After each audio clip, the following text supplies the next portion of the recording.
কেবলমাত্র আমি আমেরিকায় থেকেছি বলে যদি আমাকে বলা হয় আপনি বিদেশি নাগরিক, তাহলে তো কালকে তারেক রহমান সাহেবকে সেই কথা বলতে হয়।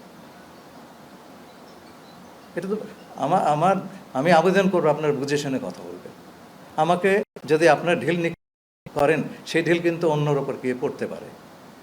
করিডোর নিয়ে কারোর সঙ্গে কোনো ধরনের কথা বলি নাই এবং আমরা বলবো না।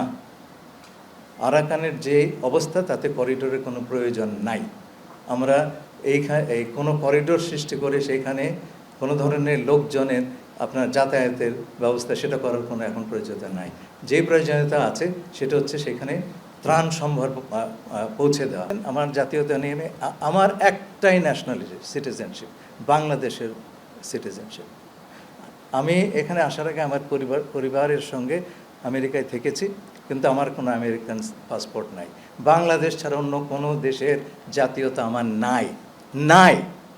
এখন আমাকে যদি বলা হয় যে আপনি জাস্ট বিকজ কেবলমাত্র আমি আমেরিকায় থেকেছি বলে যদি আমাকে বলা হয় আপনি বিদেশি নাগরিক, তাহলে তো কালকে তারেক রহমান সাহেবকে সেই কথা বলতে হয়। এটা তো আমি আবেদন করবো আপনার বুঝে শুনে কথা বলবেন। আমাকে যদি আপনার ঢিল করেন, সেই ঢিল কিন্তু অন্যর ওপর গিয়ে পড়তে পারে। আমি যেটা নই আমাকে সেটা বানাবেন না প্লিজ।